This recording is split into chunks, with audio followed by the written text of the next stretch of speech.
반갑습니다. 방금 소개받은 한국학중앙연구원에서 한국민족문화대백과 사전을 20년째 편찬하고 있는 강재광 책임연구원입니다. 반갑습니다.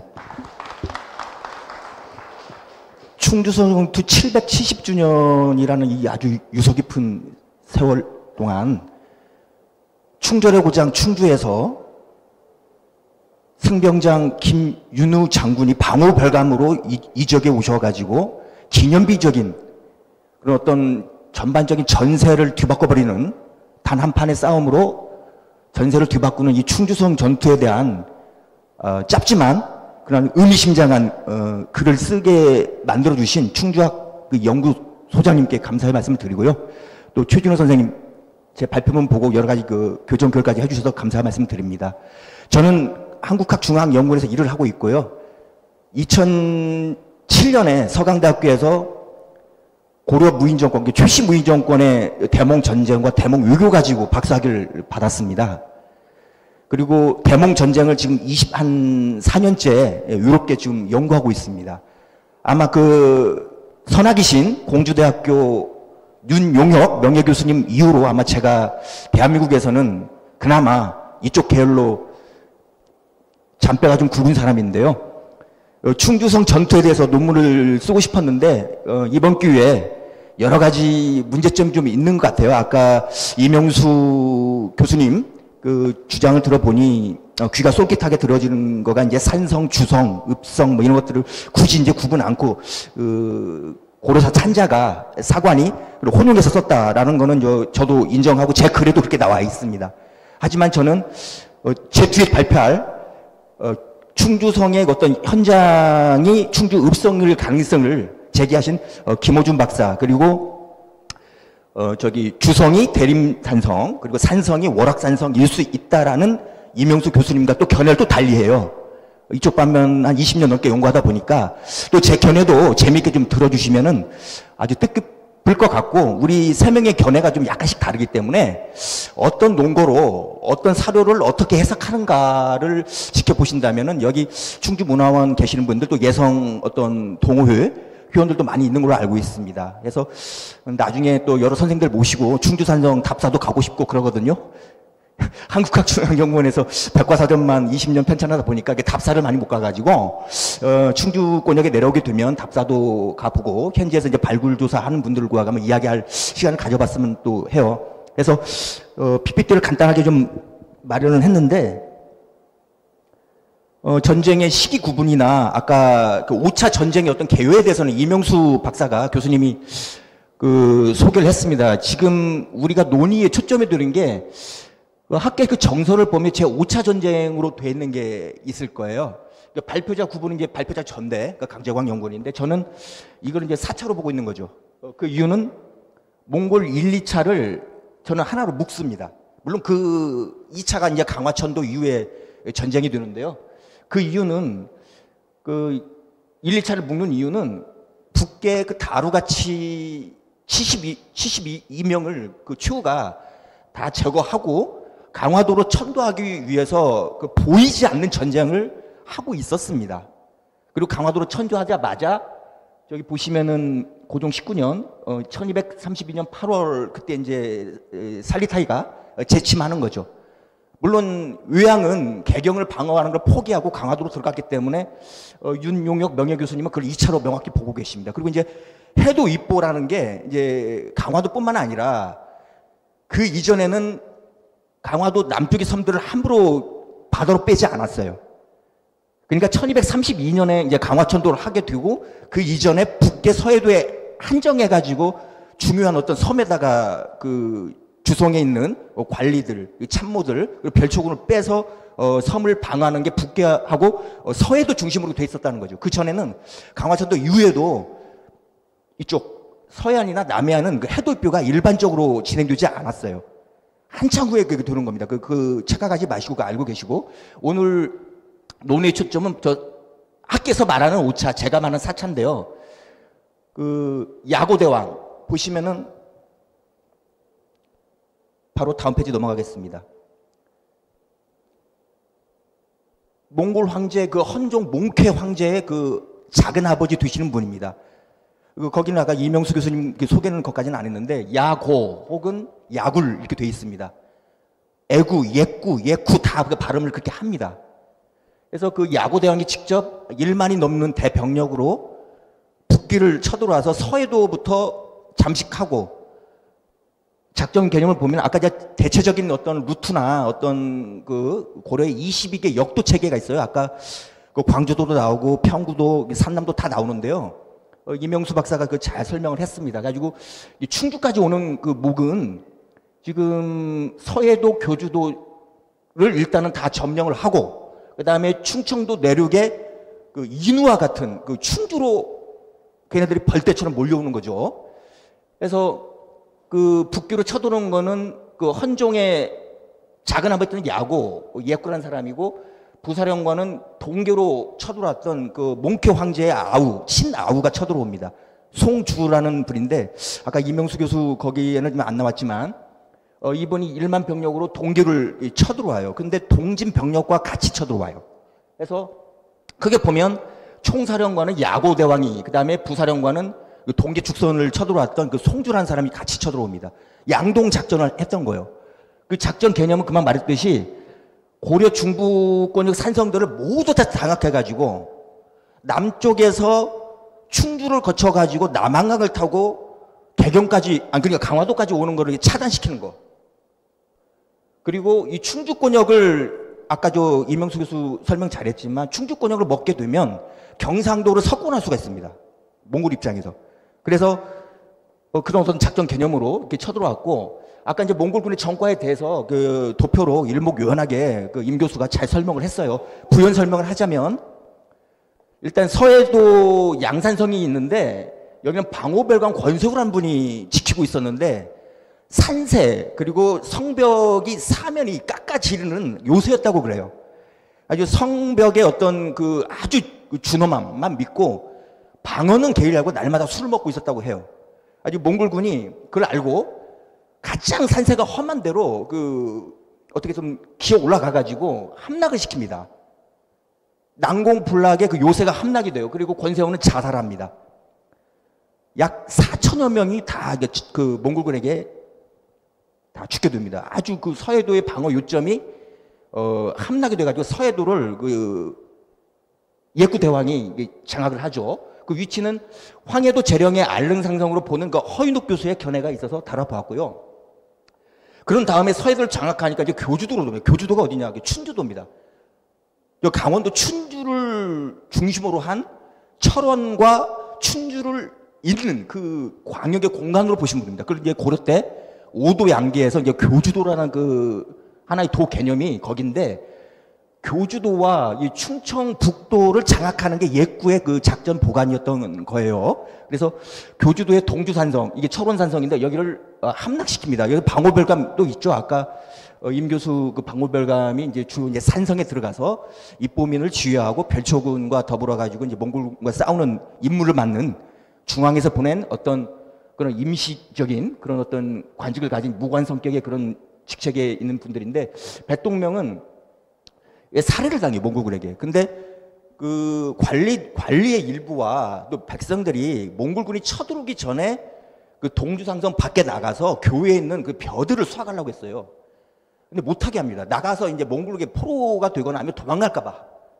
방어에 처해서 못하겠는데 그게 오히려 민심을 아주 그러니까 그 신나에 불 붙이듯이 민심을 아주 들끓게 했어요.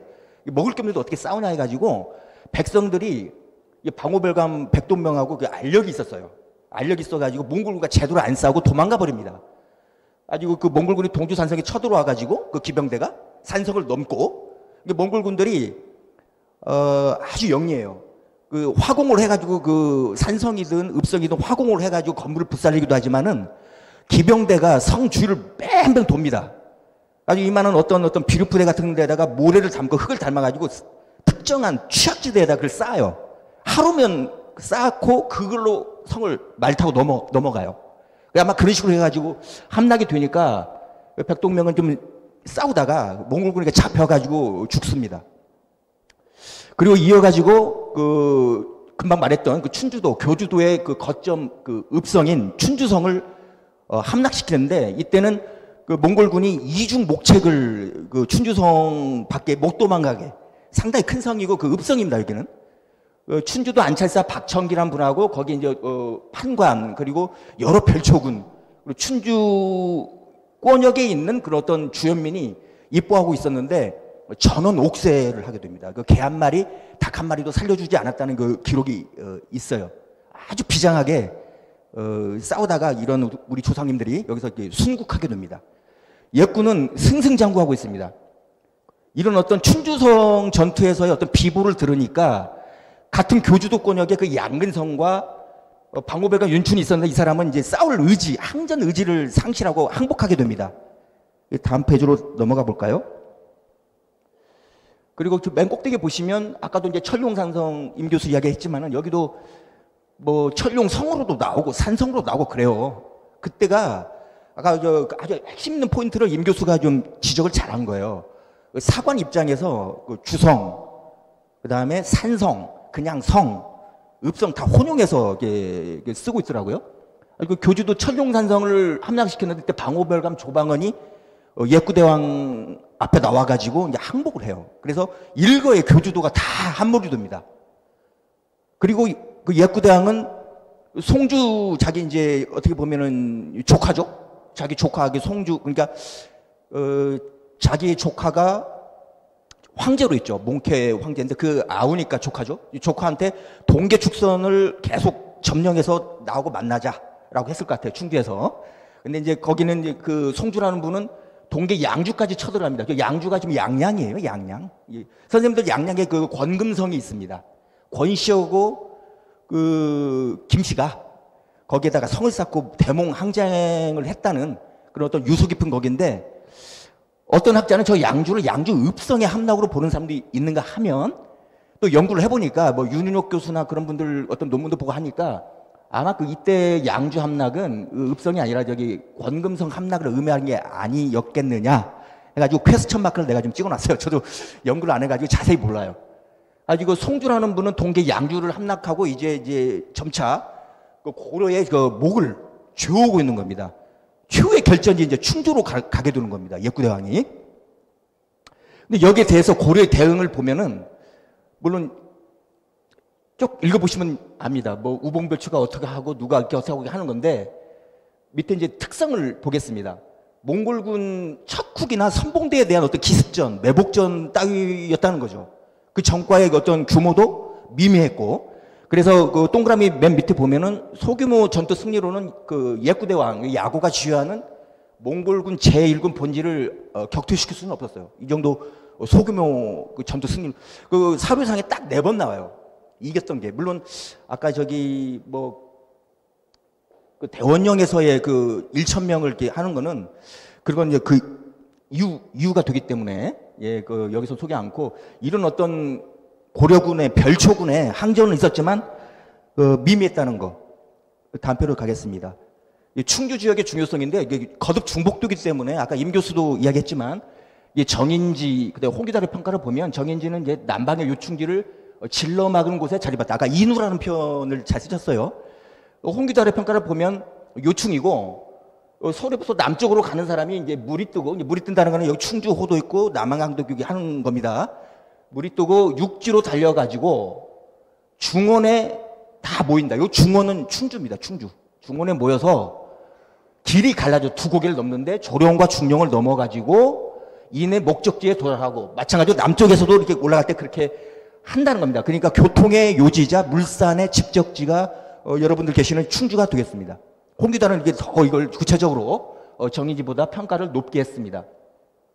그럼 그 충주 권역의 전략적 중요성 아까 임 교수도 이야기를 했지만 한반도의 정중앙에 있다는 거죠. 그리고 어떤 물산의 집산지 그리고 교통의 요지 군사적인 요충지죠.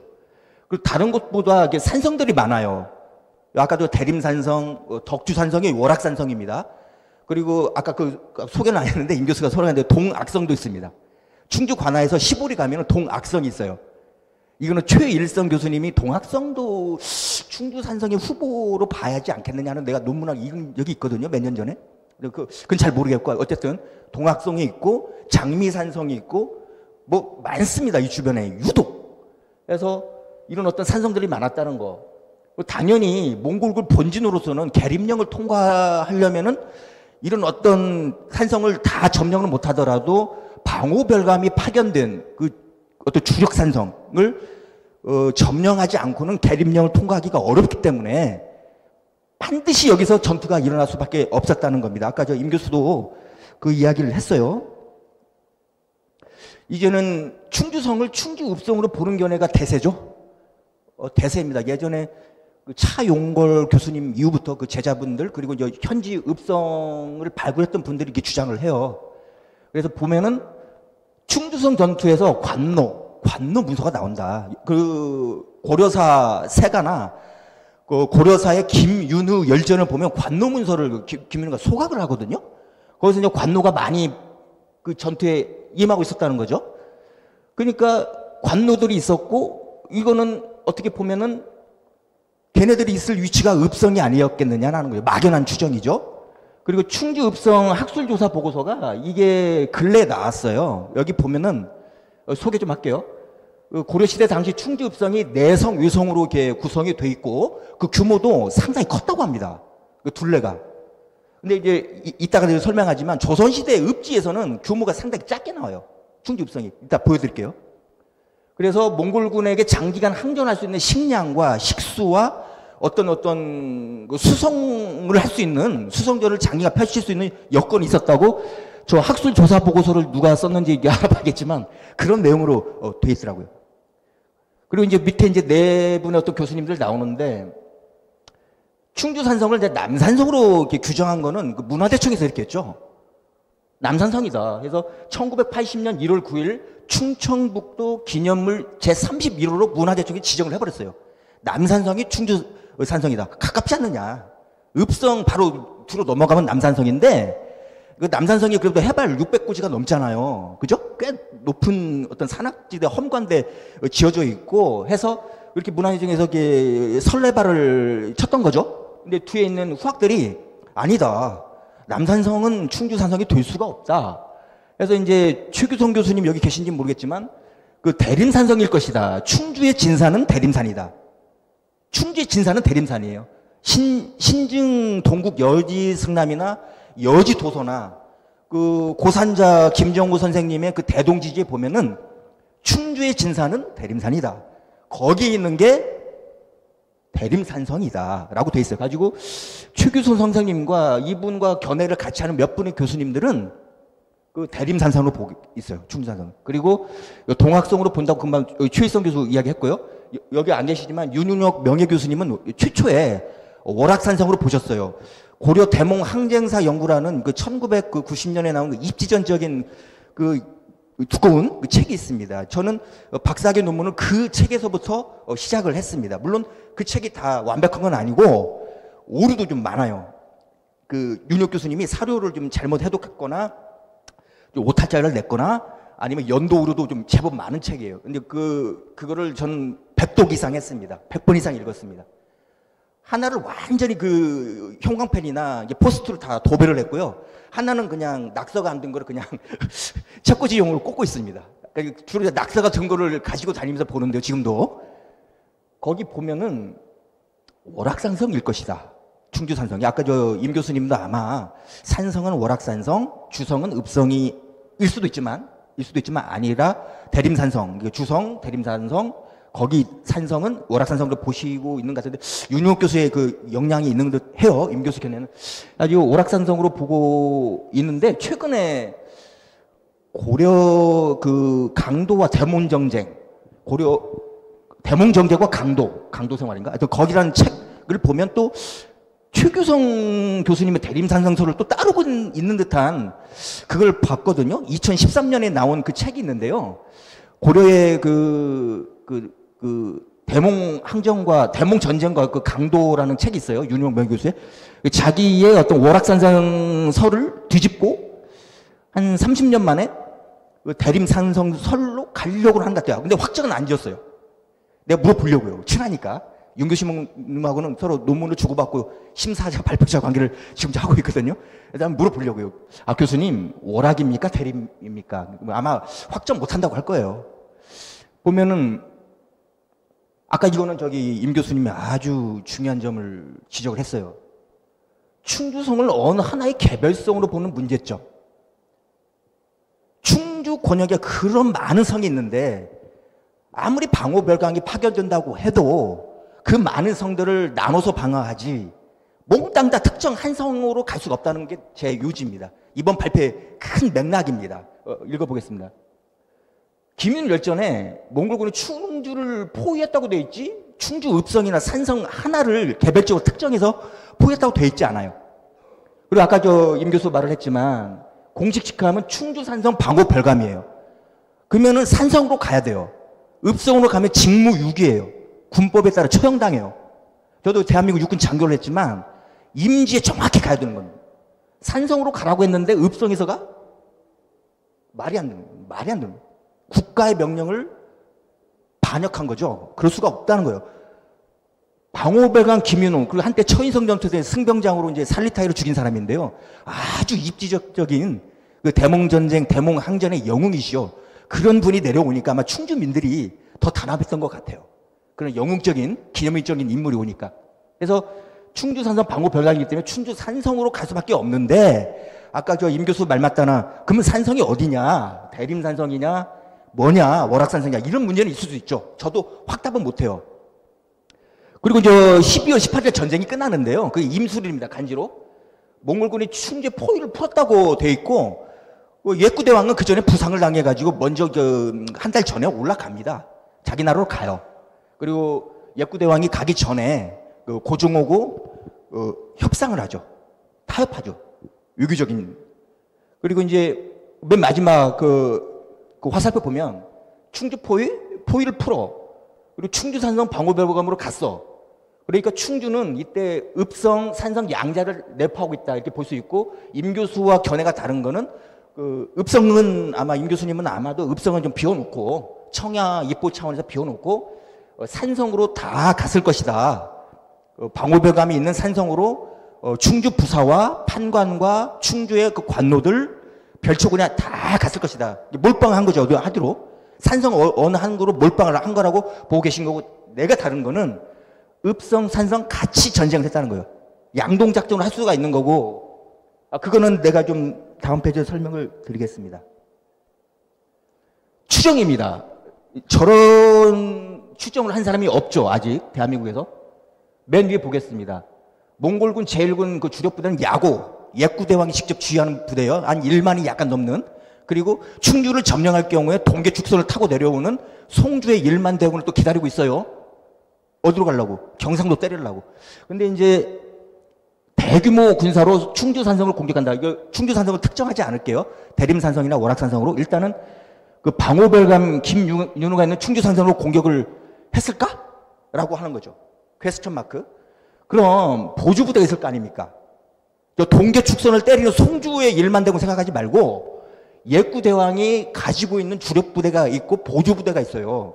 이 보조부대는 그 예구의 주력 부대보다 약간 적은 병력으로 충주 읍성을 이렇게 포위하고 충주 읍성이 대림산성과 호응하지 못하도록 견제하고 있지 않았을까가 내 생각이고, 이 글의 주된 요지입니다. 왜냐면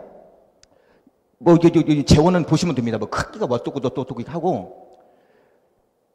그리고 이제 저는 그 최규선 선생 견해를 따르는 건 아닌데, 대림산성일 가능성이, 그러니까 1253년에 고종 40년이거든요. 그때 몽골 5차 침입, 학계에서 말하는 5차 침입, 제가 말하는 4차 침입 때 여기서 충주산성이 대림산성일 가능성이 저는 조금 있다고 봐요. 월악산성보다.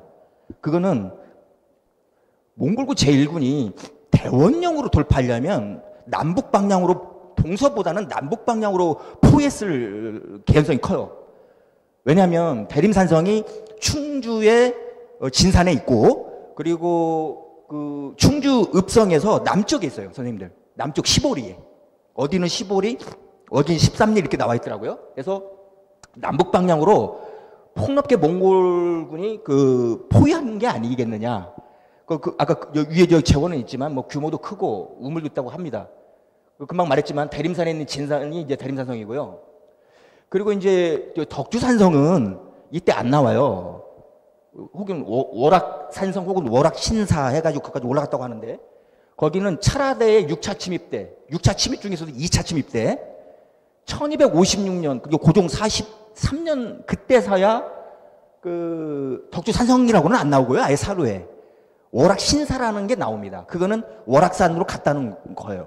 어느 산성에 있는 이 충주민들이 여러분들이 지키기가 어려울 것 같으니까 월악신사로 올라갔다고 나와요. 사료에. 그거는 월악산성으로 전술적인 전략적인 그 입보초를 바꿨다는 거예요. 그때 방울별감은 김윤우라고는 안 나와요. 일 수도 있지만 아마 다른 방울별감이 그렇게 했겠죠. 입보민 자체를 글로 옮겼겠죠.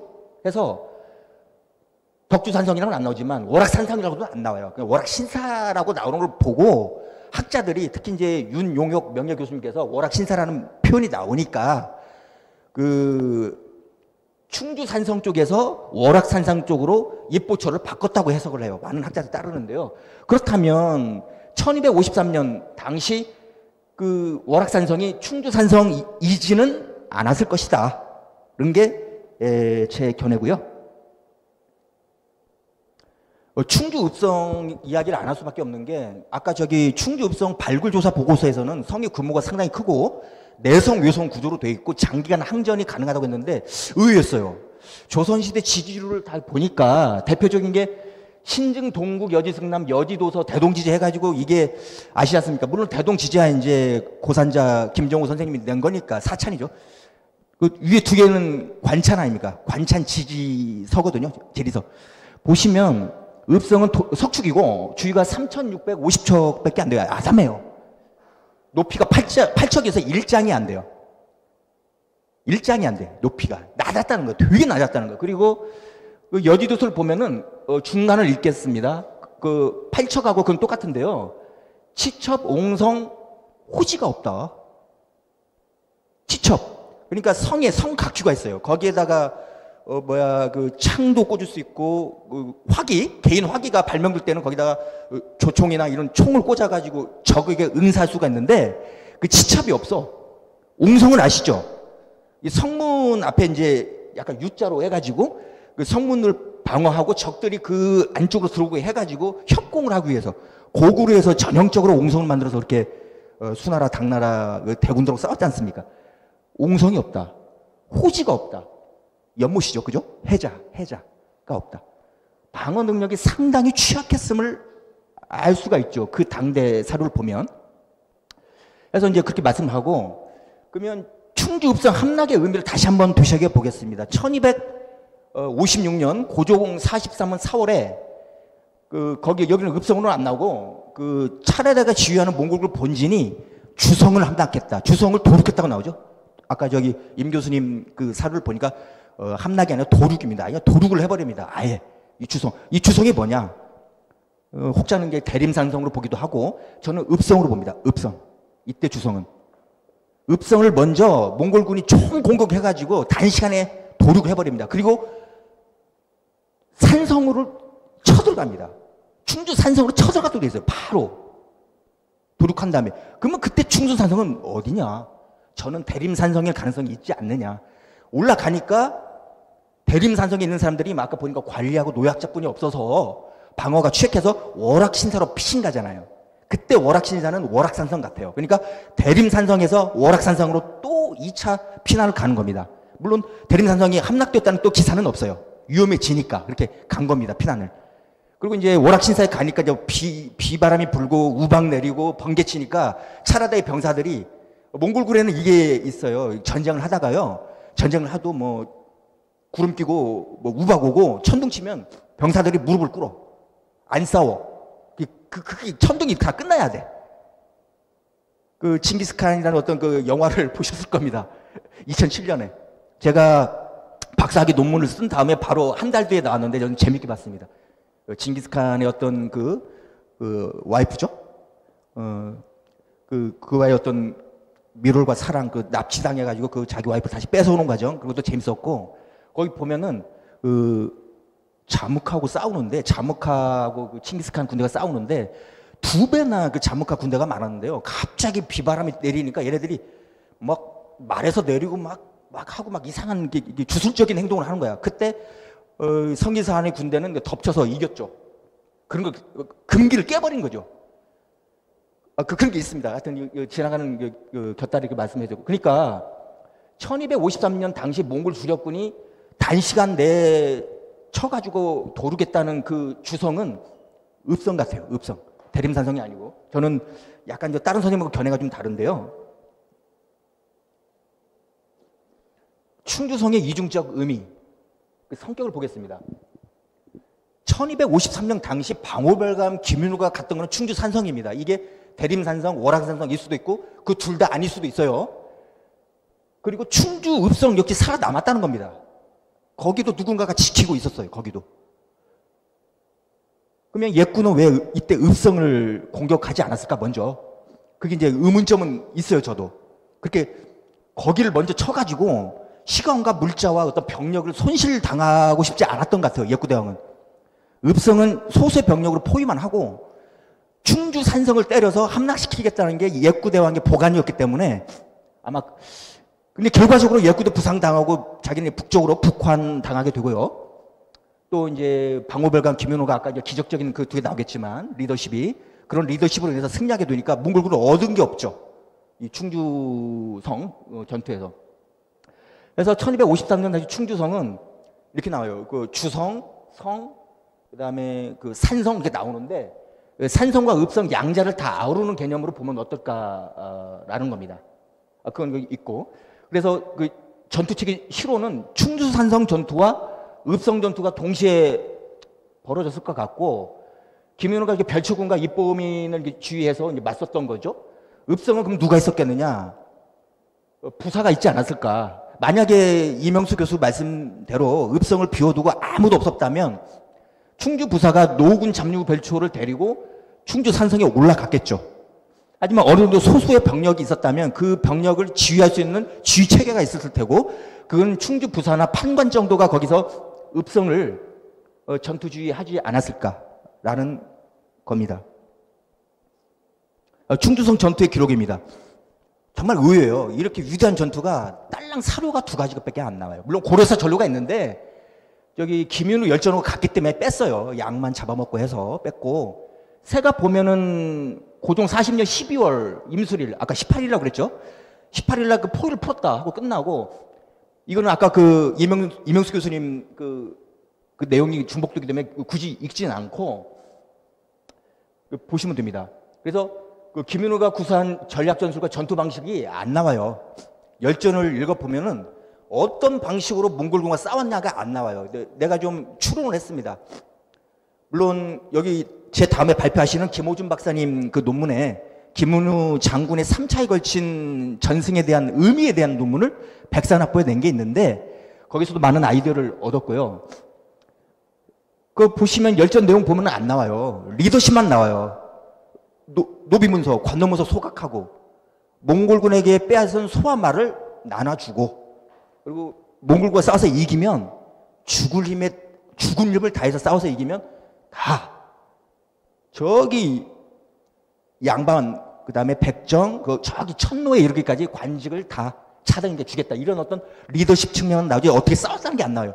연구를 해보니까 청야 입보에 의거한 그 수성전, 견벽, 고수전 그럽니다. 학자들이 성벽에 의지해서 싸웠다는 겁니다. 이건 기본 전술이고 낮에 방어하는 군사 백성 팀과 밤에 그렇게 하는 팀을 교대로 했을 것 같아요. 포차 대우프라는 게 이게 이제 구주성 전투에서 나오는데요. 그 서북면 병마사 박서하고 정도 분도장군 김경손의 그 용맹한 어떤 몽골군의 그 항전을 하는 그런 거를 볼 수 있는데 거기에 포차나 대우포가 귀주성이라고도 합니다. 같습니다. 그 구주성, 귀주성 같은데요.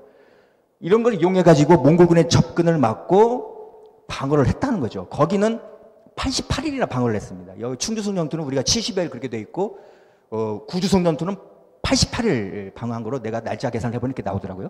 그래서 이런 어떤 대우포 같은 어떤 적의 어떤 누상이나 누차가 왔을 때 누차 누상은 거기다가 적병으로 숨겨가지고 화공도 할 수 있고 성벽을 넘을 수 있도록 사다리, 운제라고 하죠. 운제 같은 그 사다리를 놓아가지고 넘어갈 때 그 대우포는 아주 큰 칼입니다. 그거로 이제 넘어뜨리는 거죠. 그런 누차나 누상을. 그런 거고, 포차는 아시죠? 그 큰 돌을 놓고 병사들이 줄을 당겨가지고 띄우는 겁니다. 그러니까 포차 공격은 그 공성부대, 수성부대 다 같이 해요. 성 안에서도 성 밖으로 이렇게 하는 겁니다. 이런 거를 해가지고 적들이 접근 못하게 하지 않았을까 이렇게 생각을 해보고요. 변칙 전술을 구사했을 것 같아요. 그 김인우 이 방호별감, 그때는 이제 낭장이라는 아주 낮은 벼슬로 갑니다. 계급은 낭장이니까 지금으로 따지면 한 중령 정도밖에는 안 되는 그 비교적 조금 낮은 관직이에요.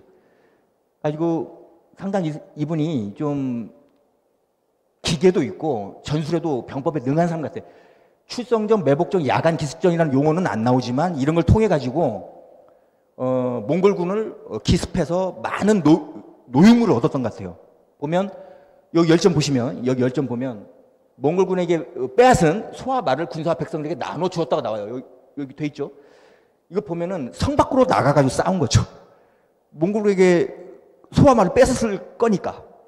그 역으로 생각하면. 그래서 이런 변칙 전술도 구사를 해서 몽골군을 혼쭐 내고 70여일 동안 묶어놓은 게 아니겠느냐 하는 겁니다. 리더십 측면에서 말씀을 좀 드릴까 합니다.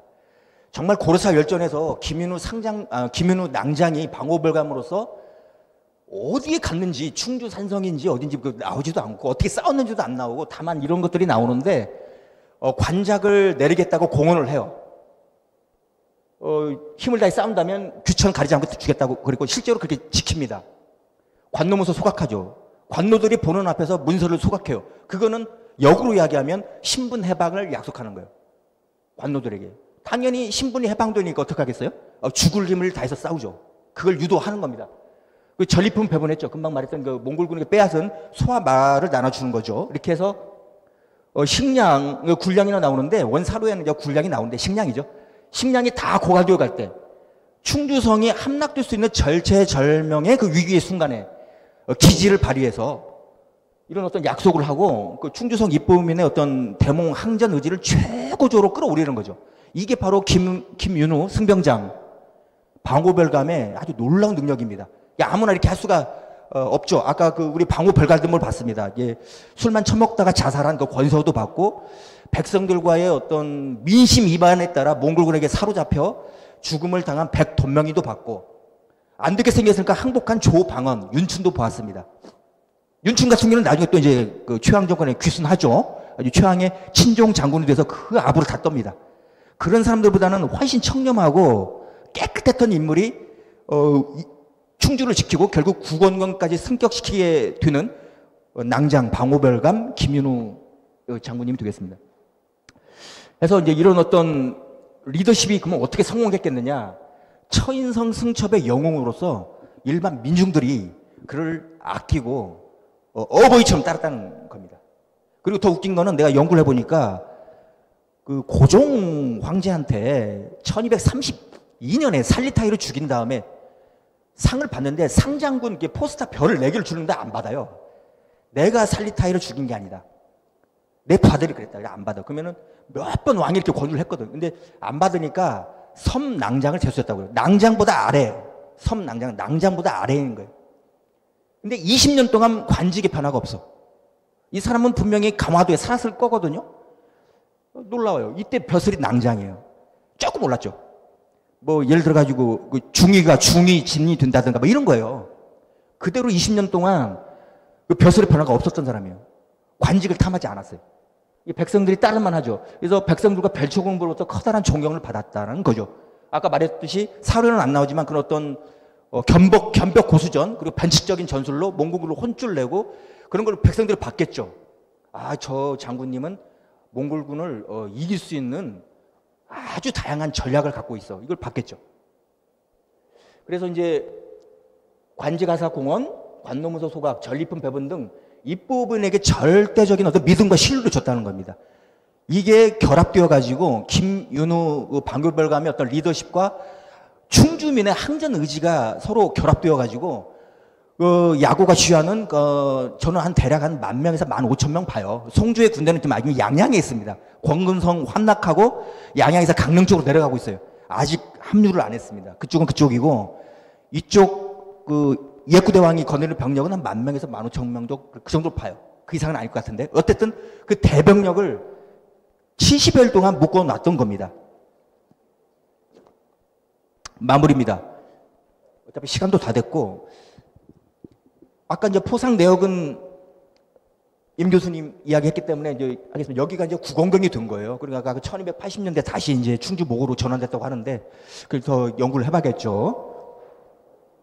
다 차등 받았고 그래서 어떤 관작, 포상, 관노문서, 소각, 신분해방, 전리품 배분 이런 것들이 충주 주현민, 충주 관노, 충주 별초가 나는 그 충주 산성에 있었다고 봐요.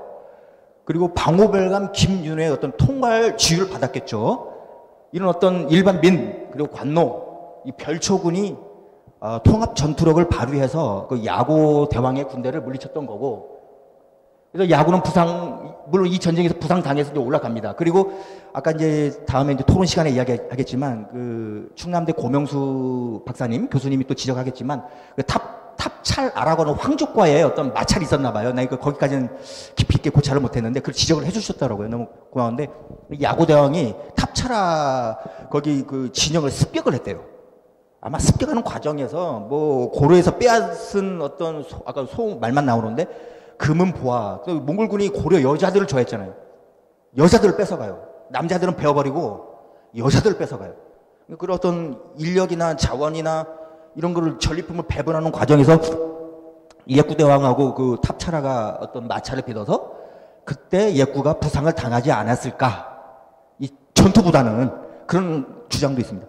그래서 예구는 돌아가 버리고 고종 황제하고 고종이 이제 강화도에서 나오죠. 승천부로. 그때 야별초 갑사가 그 갑옷을 속에다가 입고 작은 칼을 다 품에 숨기고 고종 황제를 따라가요. 승천부에서 그 야고가 특사로 보낸 몽고 사신하고 협상을 해요. 안경공 왕창을 보내면은 그 철군하겠다 해가지고 그게 협상을 하고 고종은 다시 승천부에서 강화도로 옵니다. 그리고 야고는 자기 나라에 돌아가고요. 뭐 이런 형태로 해서 전쟁이 끝나거든요. 이게 야고대왕이 고려 중부권의 그 산성들을 많이 점령했지만 결론은 이겁니다. 충주산성 이걸 이기지 못해서 자기도 부상을 당하고 몽골군이 많이 죽고 포로가 되고 경상도를 석권하지 못하는 그 위대한 전쟁을 이 구공경인 이 충주에서 있었던 것이고 우리가 770주년을 기념하기 위해서 이런 세미나를 하고 있는 겁니다. 그래서 그 충주 시민들 대단히 위대하신 분 같고 존경스럽습니다. 발표 끝내겠습니다.